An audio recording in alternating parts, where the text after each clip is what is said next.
Welcome to the Mind Mastery Podcast, the podcast that's going to be giving you the tools, techniques, and insights you can use to master your mind and transform your life. In this episode, we're going to be looking at how you can begin to break the barriers of beliefs and take any area of your life to the next level.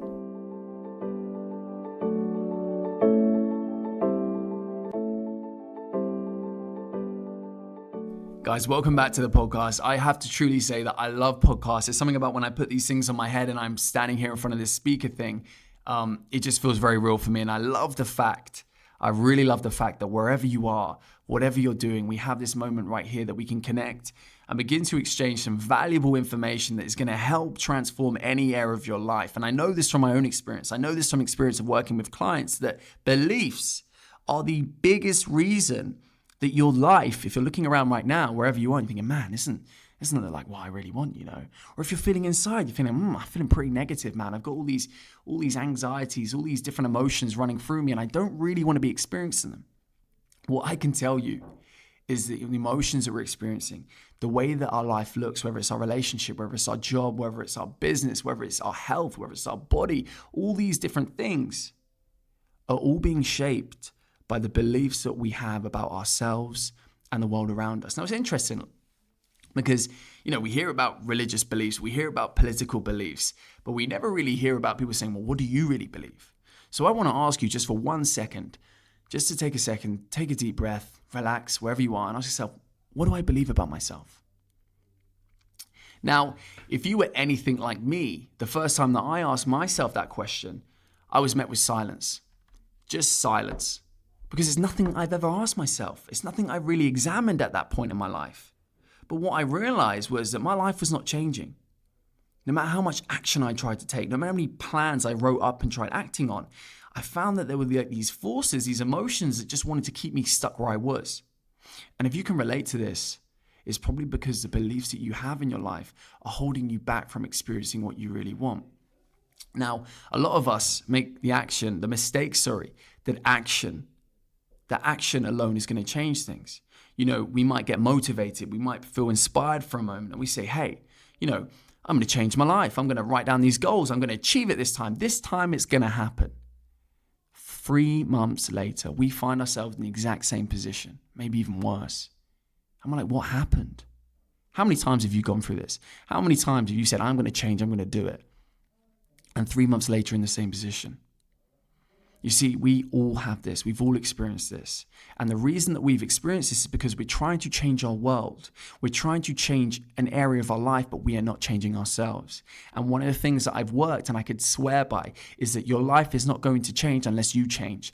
And the quickest, most effective way to change your life is to change the beliefs that you have about yourself. But how do you change something that you don't know, that you're not aware of? It's interesting. It's very interesting because the way that I see limiting beliefs are a bit like weeds in a garden, right? We don't see the root. We never see the root. We never see the belief, the seed that's planted. But we see the weed. We see these unfortunate emotions. We see these circumstances and habits in life that we don't really want. And we try so desperately to change it. But unless we go to that weed, unless we go to the seed of where this all came from, these same problems, these same emotions are going to keep manifesting in our life. You trying to just take action alone to change your life is a bit like trying to trim the top of a weed. It may look shorter for a little while. You may see a little bit of results, but it's going to grow back. It's going to grow back. And this is what we experience. This is what some people experience for the whole of their life, and it fascinates me. There's beliefs that people have picked up when they were 5, 6, 7, 8 years old. And they have died with them. They have died with those beliefs that weren't even real, that shaped every one of their thoughts, emotions, and actions and the quality of their life. And they died with it. And that shocks me and it fascinates me and it inspires me for us really right now to understand, how are beliefs affecting our life? Well, like I said, dealing with our thoughts, dealing with our actions, that's the surface. We need to dive deeper than that and begin to look at what we're believing. Because if we can pull that root out, if we can go to the seed or where that seed grew into that root and pull it out, then the thoughts, the emotions, and because of the thoughts and emotions, the actions begin to change. And when the actions change, the results change. But you just trying to change the actions in themselves, it's not going to be enough. And like I said, this is the biggest problem that people make, is they try desperately to change their world without changing themselves. And I've said that twice because it is so important. It is so important.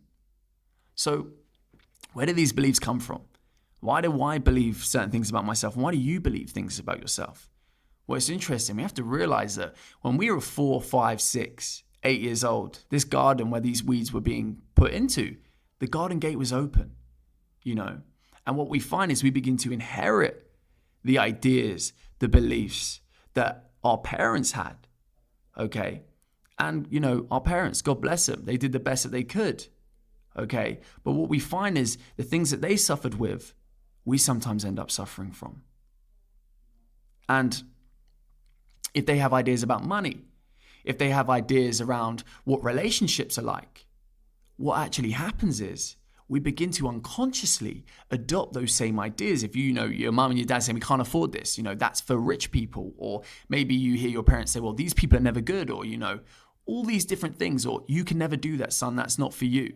That's only meant for a certain type of individual. No, you're not smart enough. You need to be this. You're not good enough. Oh, you're useless. How could you not do this? We hear all these barrage of comments. And the problem is, when we're 6, 7, 8 years old, there's no filter. There's no rational mind to say, hey, you know what? I get it, mom. I get it, dad. Or whoever, whatever family member, I get it. You're going through a tough time and you're taking it out and you're projecting your insecurities on me. What 6 or 7 or 8-year-old says that? None. And it doesn't just stop there. What we find actually is as we go through life, even from 14 to 15 to 16, kids are harsh. Kids are incredibly harsh. They say, hey, you got this, that's weird. You look like that. Oh, you're a loser. You hear everything. It doesn't matter who you are. It doesn't matter who you are. No one's escaped negativity. No one's escaped brutal words said to us. But the problem is we take these brutal words said from kids, said from parents who are suffering with their own stuff, and we take it as truth. And the seeds are planted. And suddenly we have these seeds of, I'm not good enough. I won't be able to achieve this. A man will never love me. I can never have the perfect relationship. You can't have your health and happiness. You can't be successful and good. We hear all these beliefs, all these ideas. And because they were fed into our mind at such a young age, we see them as truth. And so they're locked away. We don't even see the garden. We just know that these weeds, we don't even know. We're unaware that these weeds are being placed in our mind. But what actually happens is these seeds begin to grow and they begin to affect our thoughts on a day-to-day basis. They begin to affect our emotional reactions on a day-to-day basis. And when you are thinking one thing and you are feeling one thing, you can be sure that 95% of the time you're going to act on that. Okay? And this is what I really want to talk about with beliefs. The reason they're so powerful is because they end up coming true most of the time. Now, let me give you an example. Let's say that you had a young lady who was 5 years old and her dad left her. The dad left her, nothing to do with the daughter, but because it wasn't working out with the parents. It just wasn't, it happens. So he leaves. But this 5-year-old girl doesn't know why her dad's left. She loved him. She was the first man in her life. She truly loved him. And he's gone. So what kind of belief do you think that this little girl could pick up? That men that love me will leave me? That men can never love me? That men will always leave me? Imagine that. Imagine being 5 or 6 years old and it happens all the time, believe me. We end up believing that. So let's fast forward like 10 years, maybe 15 years, and they're in their first serious relationship. They have this seed, this weed in the back of their mind saying that men that love me are going to leave me, or men are just going to leave me. She could be in the most perfect relationship, but this same belief will begin to infect the thoughts and emotions. She'll have thoughts like, she might be at a party and he's just talking to people. But a girl comes and says, hey, how are you doing to him? Immediately her mind, not her mind from that belief will say, look, he's talking to her. He's talking to her because he doesn't want to be with you. He doesn't want to be with you because he's going to leave you. And this is what beliefs do. Beliefs infect our thoughts and they try to prove themselves true. So if you have the belief that a man's going to leave me, your mind will constantly be looking for situations that could be interpreted as this man will leave me. And it's all to do with survival instincts, but that's a whole nother podcast. So imagine you're at a party, right? And you have this belief that he's going to leave me. Anything he does, your mind is going to interpret it in the way, emotionally and mentally, in a way, through the lens of this man's going to leave me. So maybe he doesn't text you back. Suddenly you're like, that's it. He's not texting me back because he doesn't like me. He doesn't like me because, he's going to leave me. Now, we don't know the leave me part. We don't know where it came from. We don't know why we're acting all paranoid. We don't know why we're so worried. But we just have this belief in the back of our mind that's shaping the way that we're seeing situations. And this is the biggest thing. It doesn't matter if, this doesn't relate to you, because it does, because the framework is the same. If you have a limiting belief about yourself, I'm not good enough, I'm useless, or whatever, your mind will be looking for opportunities or evidence to prove that's real, even when it's not real. Okay? It will feel real, it will mentally appear as real, and because it will do that, you'll begin to act on it. So for example, let's say this guy that was in a relationship with her, he could be the most amazing guy. He was just having a friendly conversation. Maybe he didn't reply because he was out playing football with his mates. There's a million reasons why, but when we have this core belief in the back of our mind that, he's going to leave me, our mind will try and make it true.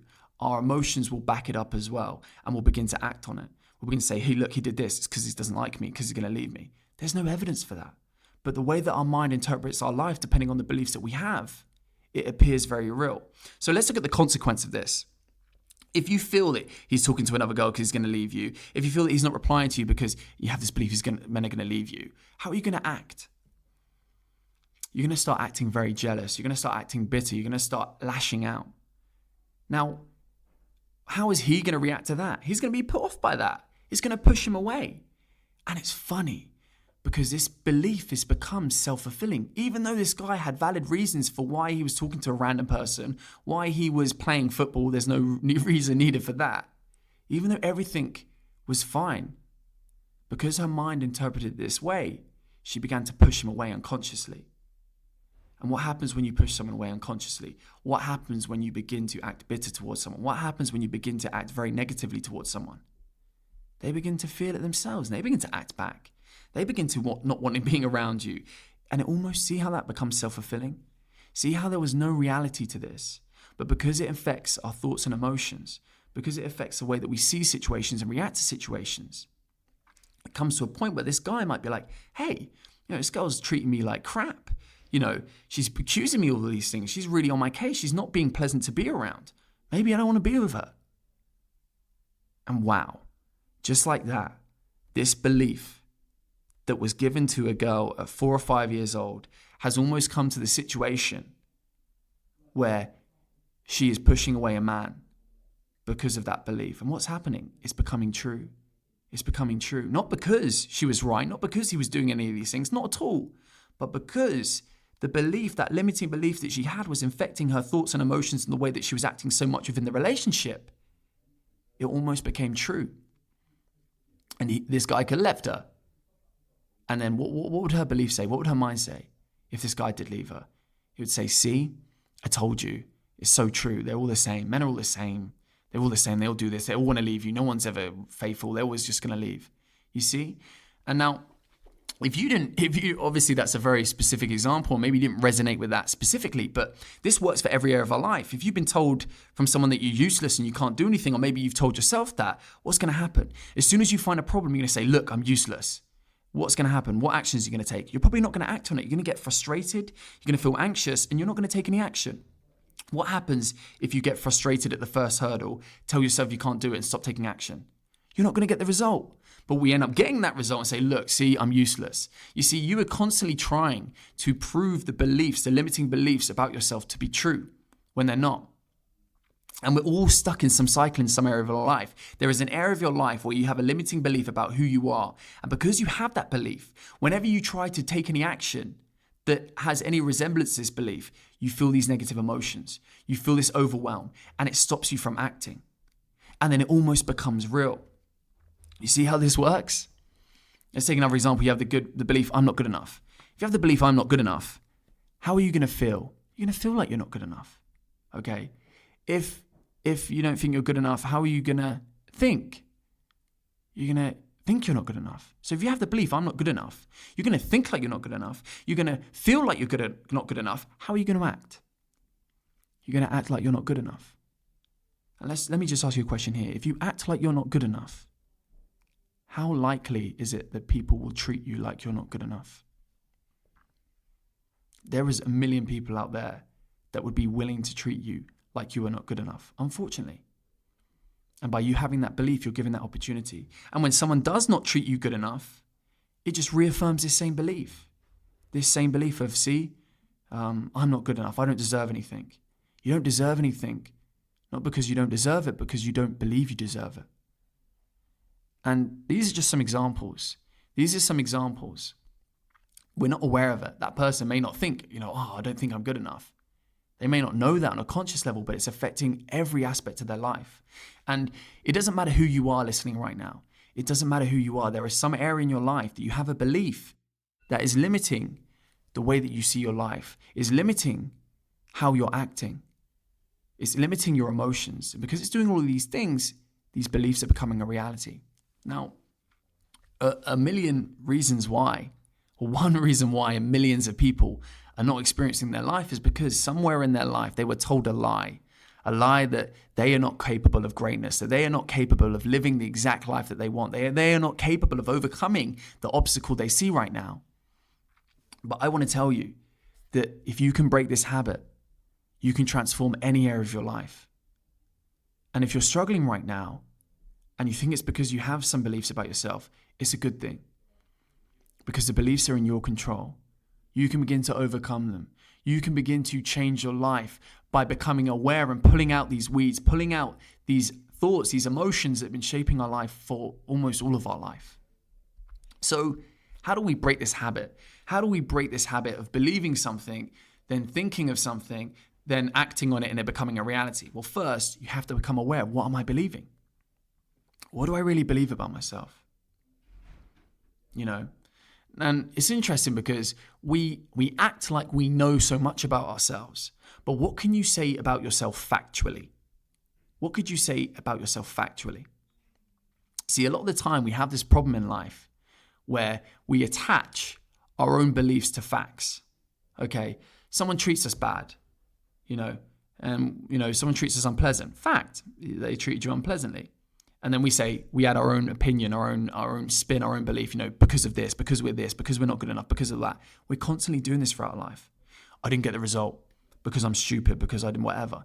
We're always giving meanings to what's happening to us in our life. The meanings that we're creating that are being automatically generated in our mind are being all influenced by the beliefs that we have about ourselves.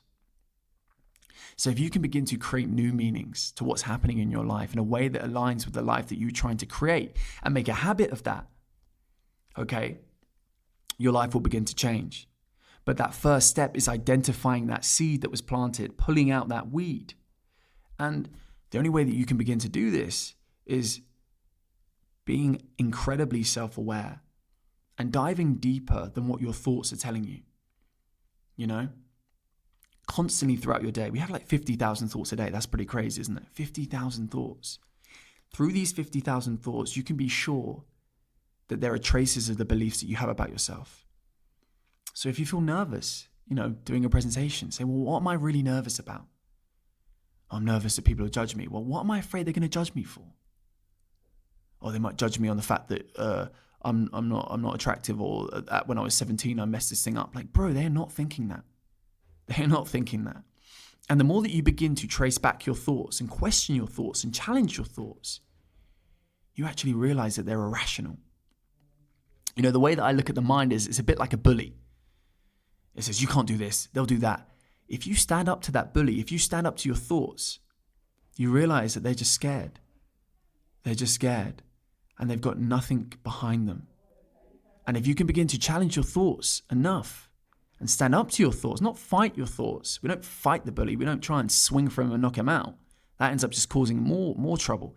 We have to just stand up to our thoughts and challenge them and say, no, I'm not believing this.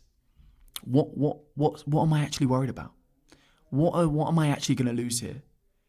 And if you keep making a habit of challenging every single thought, you'll very quickly become aware of this core belief, this seed. And it will usually be something like, I'm not good enough, or I'm not capable, or, I'm not a good person because of this or that or whatever. And when we shine a light on it, when we shine a light on it, it begins to evaporate because it's irrational. So right now we have these beliefs in our subconscious and they're irrational. But if you can pull them out and begin to look at them with your conscious mind, the mind that you have right now, the logical mind, you'll realize that there's no evidence really behind them. There's no reason that there's so much fear behind them. So I want you to write today, please, have a look at your life. Even get a piece of paper out. This is sometimes something I do with my clients. Get a piece of paper out and give yourself 10 minutes, no judgment whatsoever, and write, what am I believing about myself? What are my weaknesses? And then challenge those. Say, are they real? Are these facts? And what the amazing thing you'll realize is a lot of the limiting beliefs, a lot of the things that you believe about yourself, that you see yourself as weak or not good enough, they're ideas. They're not facts. And if you were to stick with the facts, if you were to stick with the things that you truly know, you'd be able to transform your life in any area of your life. So please do that for me. Please examine and ask yourself, even if there's one thing you take from this podcast, whenever you experience a doubt, whenever you experience a negative emotion, whenever you experience some challenging thoughts, ask yourself, what am I believing about myself right now? Okay. And you'll realize that question alone, if challenged enough, will begin to create better habits, and it'll begin to eventually break the habits of these negative thoughts, these emotions, and these actions. And automatically, naturally, when you begin to change the belief, the thoughts and emotions and actions will automatically align. That's what's happening for us already with the negative beliefs. But if we can change them towards the positive beliefs, then it works the same way. Naturally, we'll begin to see things in the best light. Naturally, we'll begin to feel better. Naturally, we'll begin to think better. And because of those things, we'll begin to act in the best way possible. And when we act in the best way possible, everything changes. So thank you so much, guys, for tuning in today. It's something that I'm truly passionate about, helping you guys, helping myself, just on this journey of becoming incredibly aware of what we're truly capable of, whether that's emotionally or whether that's externally. It's very easy to see beliefs in other people.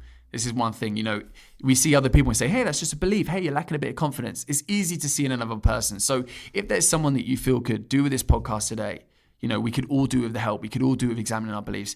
Please feel free to share it.